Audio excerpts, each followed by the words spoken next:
대장동 사건 항소 포기 파장에 검찰총장 대행이 거취를 고심하고 있습니다. 집에서 토치로 벌레를 잡으려다 폭발하는 사고도 있었는데요. 서정빈 변호사와 짚어보겠습니다. 안녕하십니까? 안녕하십니까? 네, 먼저 대장동 항소 포기 관련부터 좀 짚어보겠습니다. 노만석 대행이 오늘 하루 휴가를 냈다고 하는데 좀 거취를 고심하고 있다 이런 분석이 나오고 있습니다. 어떻습니까? 조만간 입장을 좀 밝힐까요? 네, 그럴 것 같습니다. 그리고 아무래도 지금 예측을 하고 있는 것처럼 사퇴 입장 가능성이 조금 더 높지 않을까 이렇게 보여집니다.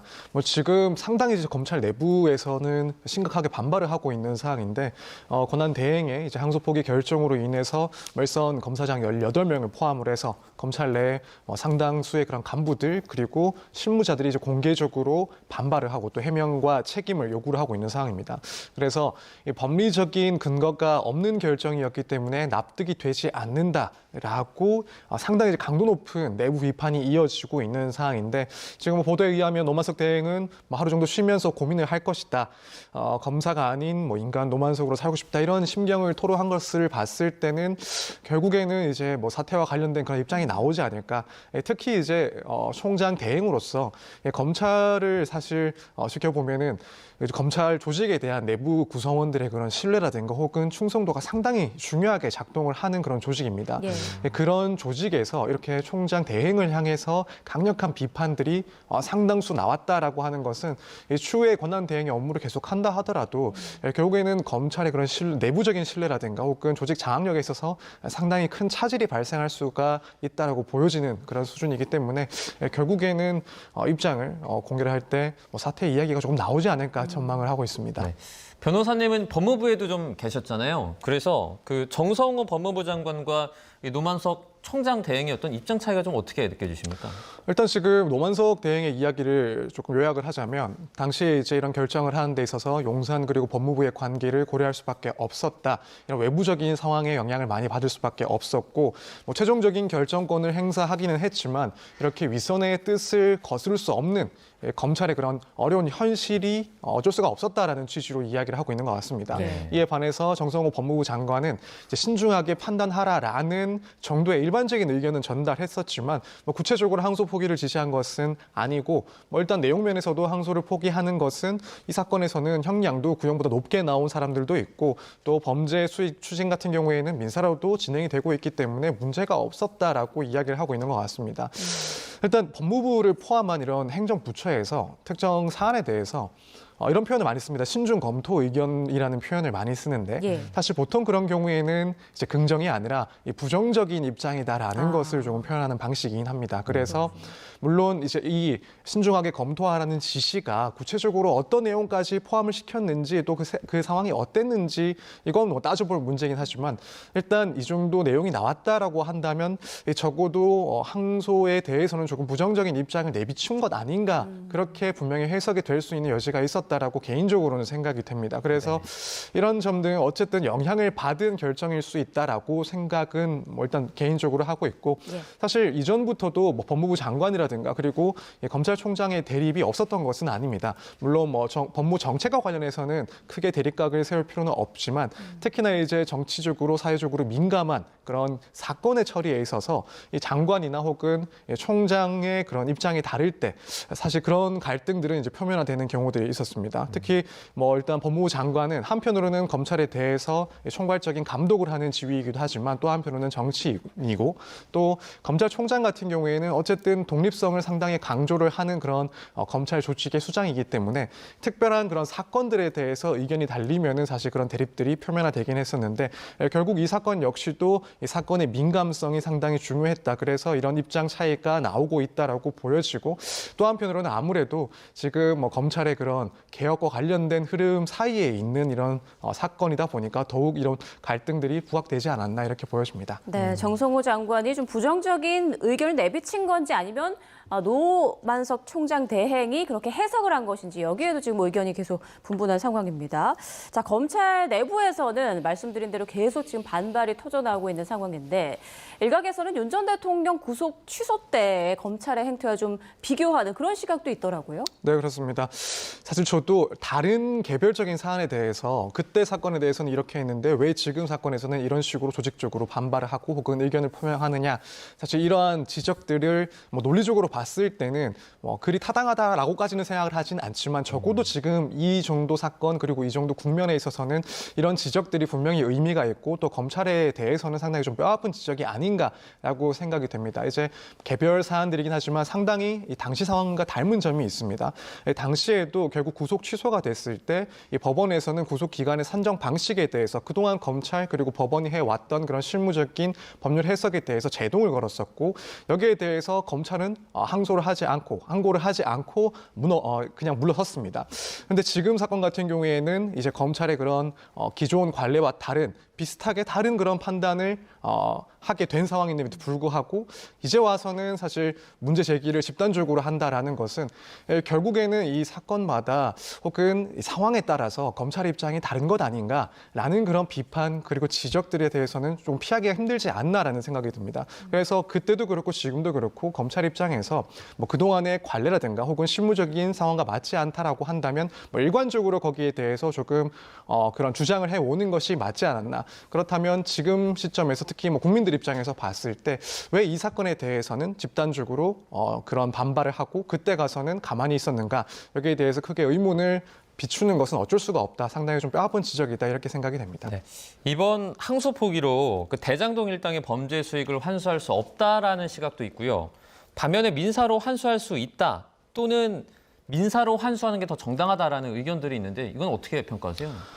일단 개인적인 평가이긴 합니다만 일단 법적으로는 민사적인 그런 환수 절차 충분히 가능은 합니다. 이론상으로는 가능합니다. 왜냐하면 결국 이 사건에 있어서 피해를 본 곳은 성남시고 성남시에서는 당연히 이 피고인들에 대해서 불법 행위를 이유로 손해배상을 청구할 수가 있습니다. 이렇게 민사적인 절차가 실제로 진행 중에 있고 또 진행될 수 있다라는 점이 절대 틀린 말은 아닙니다. 다만 그럼에도 불구하고 형사적인 과정에서 추징을 하고 이것을 피해자에게 환수하는 이 또 다른 제도가 분명히 존재를 하고 이것을 이제 포기하는 것은 전체적으로 손해를 배상받는 데 있어서 난이도가 상당히 좀 올라간다라고 개인적으로는 보고 있습니다. 특히 지금 이 사건 같은 경우에는 재판 과정도 무척이나 길었고 쟁점들도 상당히 복잡한 내용들이라고 생각이 됩니다. 거기다가 이 손해액을 산정하는 데 있어서 일단 형사 재판에서도 그것이 조금 용이하지 않았던 것으로 판단을 한 것으로 보이고요. 그렇다면은 이것이 이제 결국 민사 사건으로 갔을 때 민사 재판에서 과연 성남시 혹은 성남시의 대리인들이 이런 부분을 마치 검사가 사건을 진행하듯이 꼼꼼하게 또 상당히 치열하게 진행할 수 있을까? 여기에 대해서는 조금 의문이 있지 않나라고 생각이 듭니다.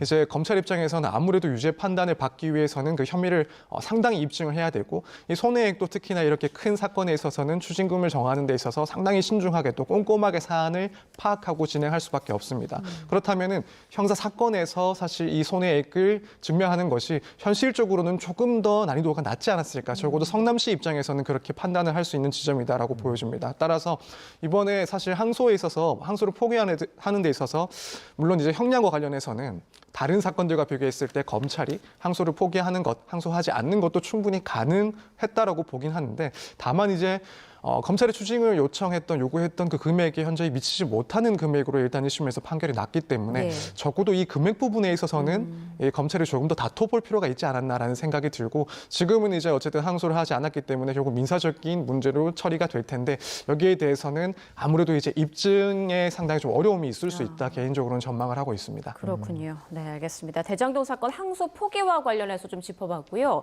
이번에는 울산 화력발전소 사고 소식도 좀 보겠습니다. 한 2시간 전쯤 사고 구조물 근처에 있었던 그 다른 타워 2기가 발파가 됐는데 일단 성공적으로 발파가 됐다라고 전해지고 있고 발파를 결정하게 된 배경 이유부터 좀 짚어볼까요?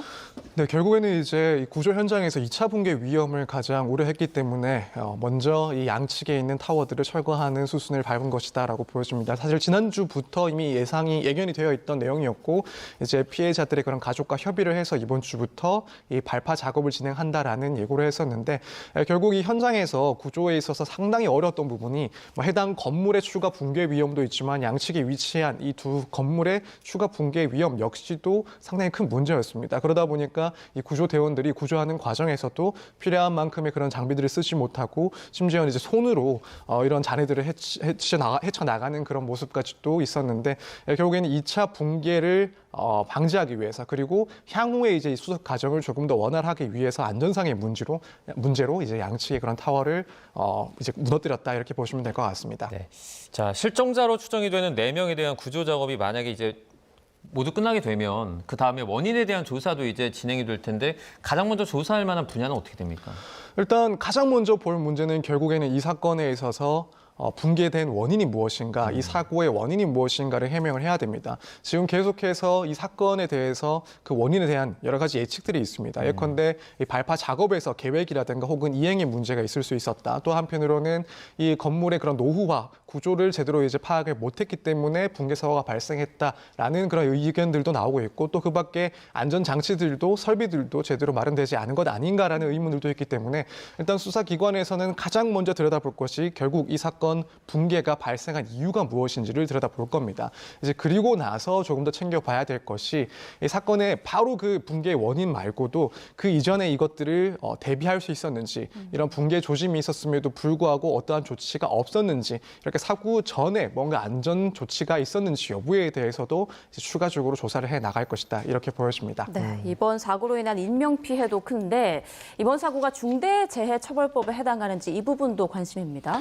네, 일단 중대재해처벌법에 해당하는 사건입니다. 이제 중대 산업재해가 되려면은 이 산업재해들 중에서도 몇 가지 요건을 갖추어야 여기에 이제 해당이 돼서 법이 적용이 됩니다. 그런데 그 중에 한 가지 요건이 사망자가 1명 이상 발생한 사건일 때 이제 중대산업재해라고 포섭을 시킵니다. 지금 이 사건 같은 경우에는 안타깝게도 사망자들이 이 현장에서 사망을 했었고 예. 따라서 지금 이 사건의 경우에는 결국 중대재해처벌법이 적용되는 사안으로서 이와 관련된 수사 그리고 앞으로의 그런 재판 과정이 진행될 겁니다. 네, 자, 사망자 가운데 한 명은 또 이 플랜트 건설 현장 일이 처음인 일용직 노동자로 알려졌습니다. 이런 위험한 일이 외주화되는 게 문제다 이런 어떤 그 문제의식이 좀 나오고 있는 것 같은데요. 네, 아무래도 이 사안을 봤을 때 그러한 문제 제기가 또 나올 수밖에 없다라고 개인적으로도 생각을 합니다. 이제 위험의 외주화라는 게 결국 이제 원청에서 비용이나 혹은 뭐 법적인 책임을 조금 경감하기 위해서 혹은 우회하기 위해서 위험성이 높은 그런 업무들에 대해서는 하청을 주고 또는 뭐 일용직 노동자들에게 작업을 맡기는 식의 이렇게 안전 책임을 회피하는 것을 말하는 건데 이 사건 뭐 타워 해체 업무의 계약 구조를 보더라도 결국에는 발주처, 한국동서발전이 발주처고 여기서부터 이제 해체 작업과 관련해서 원청 또 하청 업체로 이어지는 그래서 이런 도급이 계속해서 이루어졌다라는 것은 결국에는 위험의 외주화가 현실화된 그런 위험성이 현실화된 문제가 아닌가 이런 사건이 아닌가라는 이야기가 나오고 있습니다. 그래서 지금 이 사건 현장에서 희생이 된 이 피해자들 같은 경우에는 플랜트 건설 현장에는 또 처음 일해보는 그런 노동자들도 있었다라고 하기 때문에 결국에는 이런 위험성을 간과한 이런 시스템상의 문제가 있는 그런 사고가 아닌가라는 비판이 나올 수밖에 없다 이렇게 보여집니다. 네. 어제 경기도 남양주의 한 다세대 주택에서 폭발 사고가 발생했습니다. 상황 화면으로 함께 보겠습니다. 네, 테라스 쪽에 유리창이 산산조각이 났고요. 창문 틀 자체가 아예 떨어져 나갔습니다. 어제 정오쯤 다세대 주택에서 난 가스 폭발 추정 사고인데 거주자인 60대 남성이 화상을 입었습니다. 네, 지금 보이는 것처럼 유리창이 산산조각이 났고 창문 틀은 아예 보이지가 않는 그런 모습 확인할 수가 있습니다. 이 사고 원인이 벌레를 잡으려다가 발생한 거라고 하더라고요. 네, 그렇습니다. 이제 남양주의 한 다세대 주택에서 폭발 사고가 발생을 했는데 일단 화재는 크게 번지지 않았고 당시에 거주자인 60대 남성이 이제 몸에 화상을 입는 정도로 일단 끝이 났습니다. 말씀하신 것처럼 이제 이 폭발이 어떻게 일어났는지 여기에 대해서 조사를 해보니 보일러실에 있던 이제 벌레를 잡기 위해서 스프레이 그리고 이제 부탄가스 토치를 사용했다라고 합니다. 그래서 매우 좀 황당한 그런 이유로 이렇게 화재가 발생했던 그런 사건입니다. 네. 지난달에도 비슷한 사고가 있었는데요. 이때는 또 바퀴벌레를 잡으려고 라이터와 그 스프레이로 된 파스를 쓰다가 불이 났는데 당시에 또 산모가 숨지기도 했어요. 네, 그렇습니다. 저도 사실 이번 사건을 보면서 딱 그때의 그 사건 상당히 좀 안타까웠던 그 사건이 예. 떠올랐었습니다. 당시에도 말씀하신 것처럼 이제 벌레를 잡는다라고 하면서 이 스프레이에다가 이 라이터를 대서 불을 냈던 그런 사건이었고 너무 안타깝게도 이제 해당 건물에 거주를 하고 있던 이 산모가 아이를 구해놓고 이제 본인은 결국에는 추락을 해서 사망을 하는 그런 안타까운 사고가 있었습니다. 네. 그래서 이 사건과 상당히 유사건이 있었고 이번 사건에서는 일단 그런 인명 피해가 그래도 뭐 크게 나지는 않았지만은 정말 주의가 좀 필요한 시점이 아닌가 이렇게 생각이 됩니다. 네, 그 당시 불을 낸 20대 주민은 중과실치사상 혐의로 결국 구속이 됐는데 그러니까 실수로 불을 내도 사망자가 발생하면 이렇게 구속이 되는 건가요?